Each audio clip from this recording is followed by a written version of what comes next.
Welcome, Maria. My name is Oscar Banks. I'm the lead pastor of this beautiful community of Jesus Christ right here in St. Pete called Palm Lake Christian Church. This is the beginning of something beautiful that I'm calling Come Alive St. Pete, where hopefully I'll be talking with a lot of community leaders, pulling out the hope of the city, recognizing that we've got a federal government that's doing a lot of things that are shaking us to the core. Some people are getting disenchanted and disconnected because of the division. But I believe St. Pete has a future. I believe St. Pete has a hope.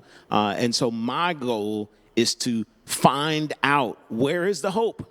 Where is the connection? Where are those who will get our people fired up? And when I heard about you running for mayor, and I was able to have a conversation with you and some others about you, you're getting people fired up, and that's interesting. And so I wanted to know, who is this Maria Scruggs, and how can we introduce you to a community that knows you, but reintroduce you into this new space, this new season of life that you're stepping into? Absolutely. Well, Pastor O, thank you for inviting me into this beautiful congregation.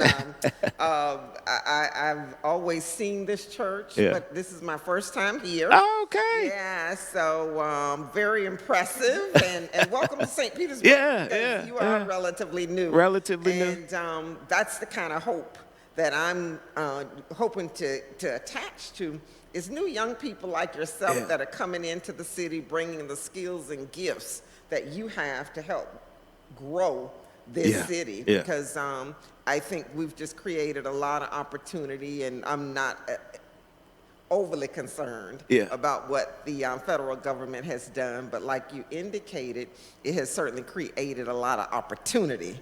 And that's what I want to take advantage of. But who is Maria Scruggs? First and foremost, a child of the King. Yeah, that is what guides my moral compass.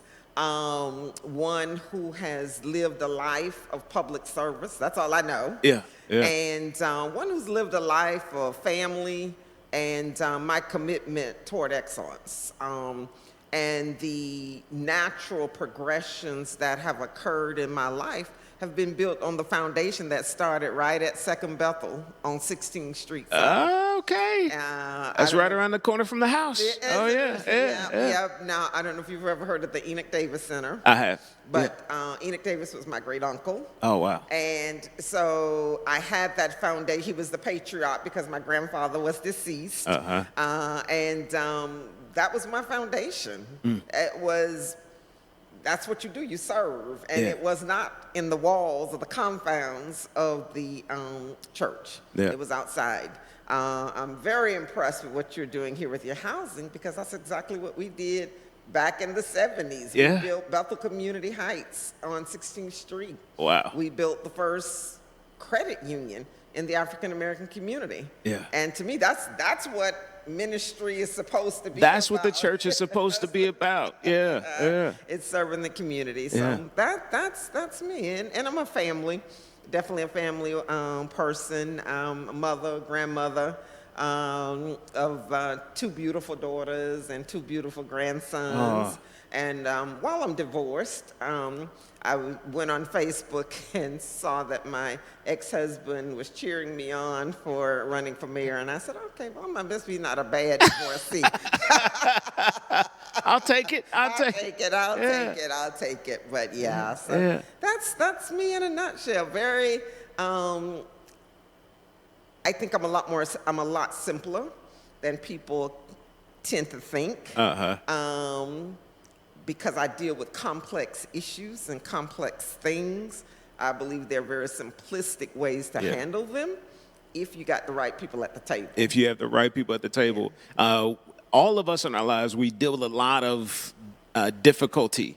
But if you keep it simple, if you focus on the simplicity and not focus on the complexity of the situations, a lot of us could get a lot more done. And so hearing about you, understanding who you are, finding out that you are rooted in St. Pete, and and you've grown and blossomed here in Florida, in St. Pete, and in Orlando. What would you say enlivens or inspires your public service? That's all I've known. Yeah. Is public service, and that service being rooted in the church. Yeah. When you grow up with something, that's all you know. Yeah. And I remember when I turned 13, I believe it was, and I remember my mom having this conversation with me. I'm a twin as well. I'm a twin brother, and our older brother, and she said, "Now y'all won't be sitting in this house doing nothing. It's a lot to be done out there in them streets." And I got it. I got it, from a very young age. And so what really keeps me pumped is there's so much to do. Yeah. And the opportunities that I have to help people and actually see the results. It is not about resume building or what I call obituary building, because I think often we see folks want to list a lot of organizations on their obituary, and that's not, for me, that's not kingdom building. Right. What I believe in kingdom building is seeing the people around me thrive. Yeah. If my focus is, if I'm learning that only 25% of African children are reading on grade level, my next question is, what can we do? What can we do? There's something we can do that's not natural. What can we do in the 21st century at a time when we have so many resources in front of us? Right. Why is this a reality? And how do we change it? And that's what keeps me pumped. There's a lot to do.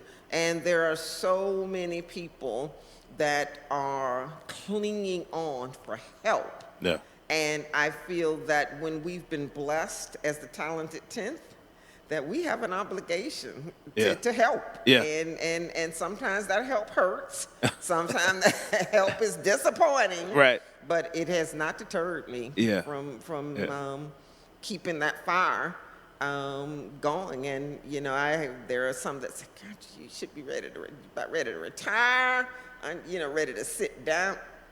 Yeah. No, honey, it's just too much to do. Right. And I think that's what inspires me about you is you are a hard worker. Yes. Like, hands down, you are a hard worker. The things that I've read about you, I'm like, who is this woman? And how is she doing everything that she's doing? But the thing that I loved about our conversation is no matter the hard stuff that you do, you enjoy life. You laugh. You have a good time. You're not, stoic and just, but you work and you enjoy life. With that, I wonder, what are three principles that guide your life and your mindset and your leadership that allows you to work hard, and I would almost say work harder than anybody else, but still enjoy life? What principles kind of guide that for you? Purpose, Yeah. number one. My integrity, and then that strive for excellence.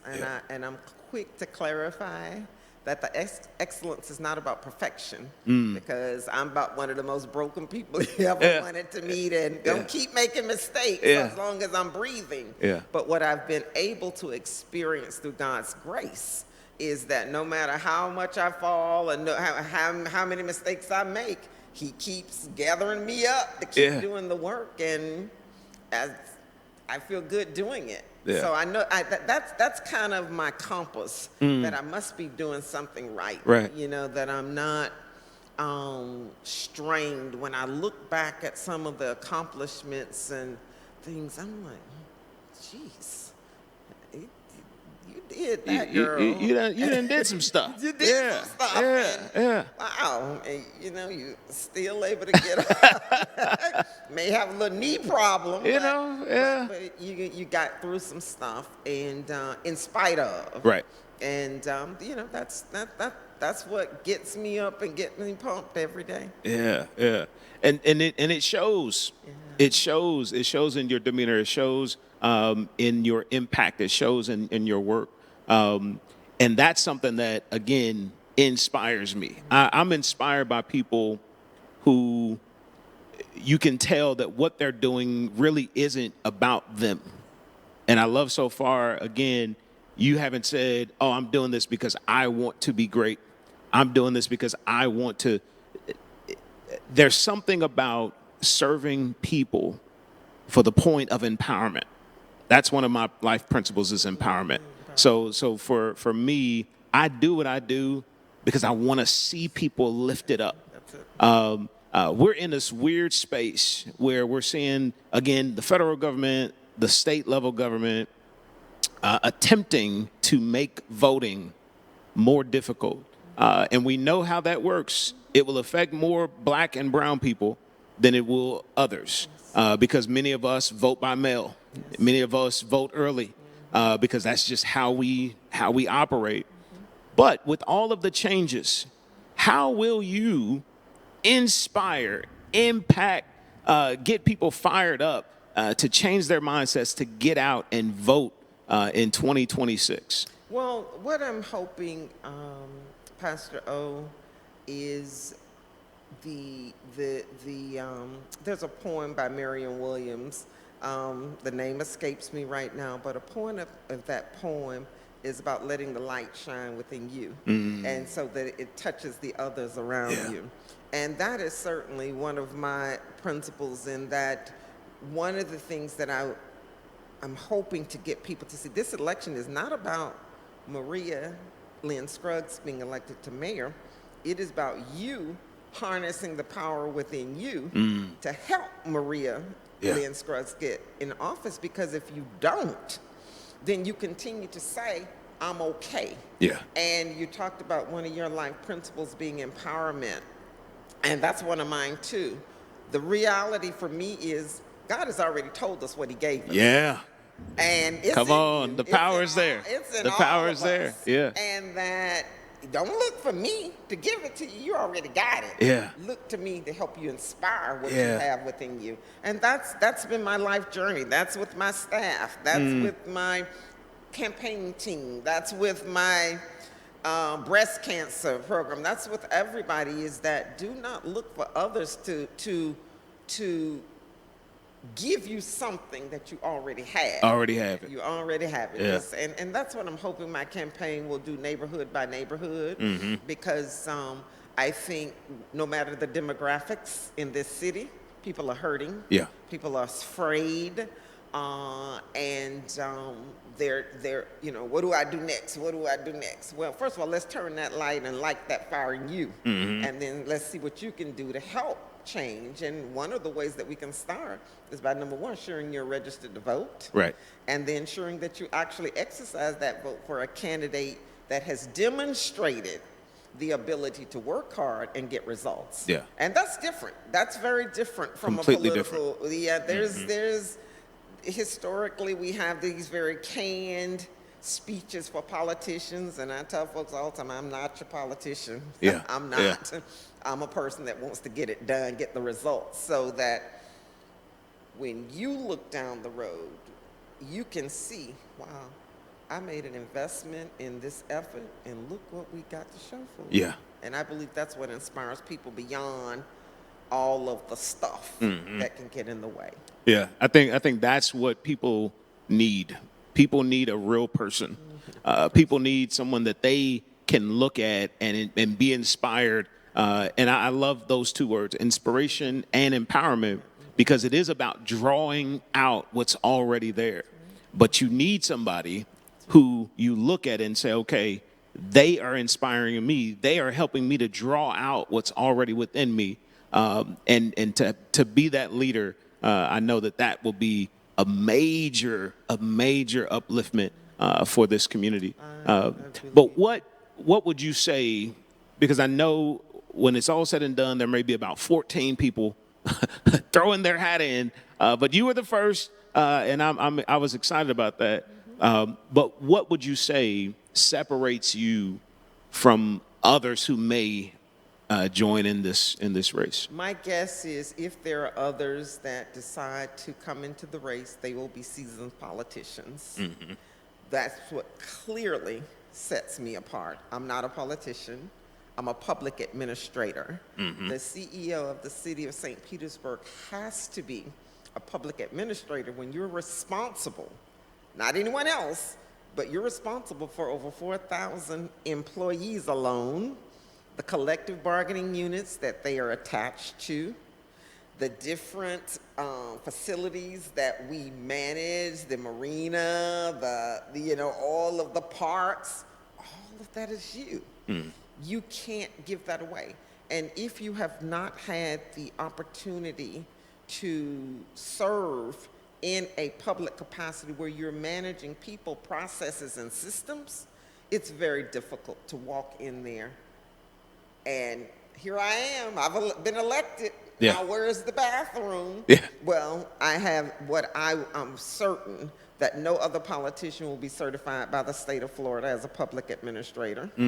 No other politician will have the depth of leadership training and executive leadership training that I've had over 40 years. No one else will have the depth of experience in the public sector, whether it's been healthcare, whether it's been law enforcement, whether it's been correction, juvenile justice. I've been there, done that. Wow. Yeah. And nonprofit organizations. I've built nonprofit organizations. I've led the civil rights organization. No other candidate will have that depth and breadth of experience. And if we want results, if you're the employer, you want someone that has the experience and the education and the training to do the job. Yeah. And I think that's what clearly will set me apart from anybody that gets in this race. Yeah, because what people don't realize that, as you just said, the mayor of the city is the CEO of the city. So it's not just about cutting ribbons and showing up and giving speeches. It's about administering. It's about leading.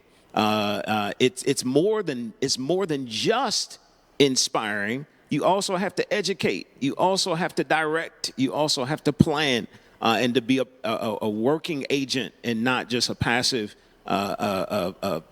picture. And Pastor, you have to be right in the middle. You got to show up. You got to show up. You can't do it from home. It's not a work from home job. Right. When you are leading over 200,000 people, over 4,000 employees, it's a hands-on, day in, day out. And I think that's one of the things that my history has shown. Does this girl ever go to sleep?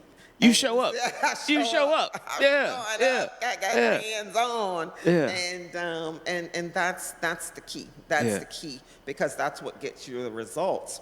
When you're showing up and you're recognizing, we talked about earlier, what your strengths are, and you're recognizing that, okay, these are my blind spots. I don't know about this, and my staff will tell you, anybody that has ever worked with me will tell you, Maria does not claim to do anything or know stuff that she doesn't know. Right. But what she does know is how to get the people to the table that does know, so that we can get results. And that's something else that I like about you, is the eclectic yet knowledgeable group of people that I know are connected with you and that support what you're doing. And I respect them and know how they move, who they operate with. And I think the way you place the right people in the right rooms, in the right seats, is very important to leadership. But I want to close around a fun question, and I call this the Big Three. So I'm gonna call this Maria's Big Three. At the end of your life, or let's say if somebody were to write your autobiography, your life story, what are three big things that you hope that they capture in your story? My dad was a renowned gospel singer, and one of the songs that he used to sing that just floored me from a young child was "May the Work I've Done Speak for Me."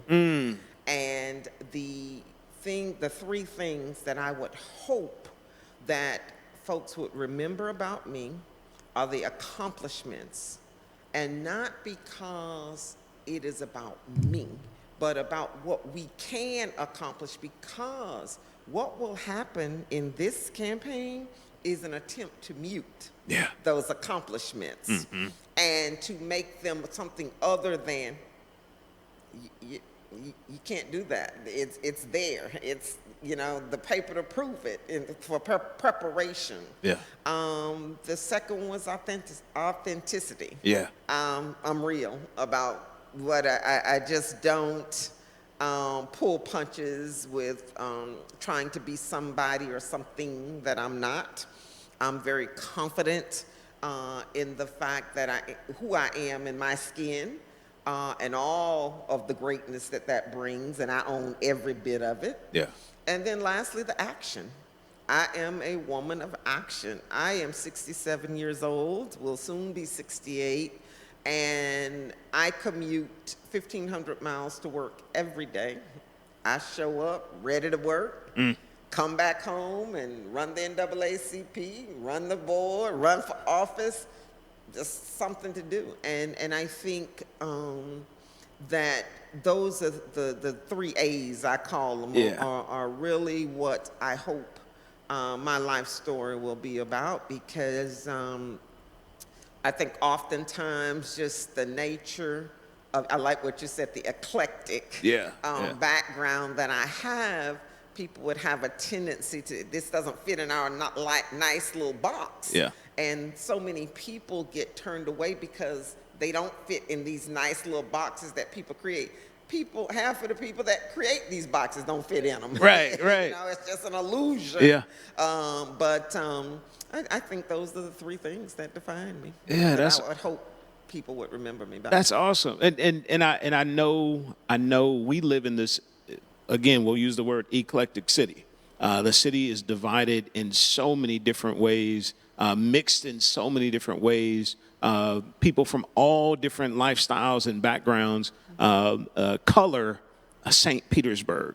And my hope for you is that we can create more opportunities for people to experience your vision, to experience your heart, and experience other leaders' hearts, because the leaders of this community are really what will make St. Pete come alive. Absolutely. Yeah.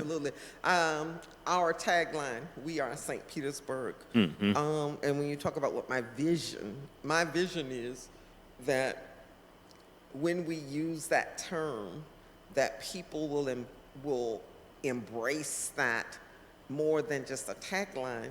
They'll feel it. Yeah. They really will feel like that we are St. Petersburg, and it's because of the uniqueness and diversity of this community that we have an opportunity to see how we come together to work toward common goals.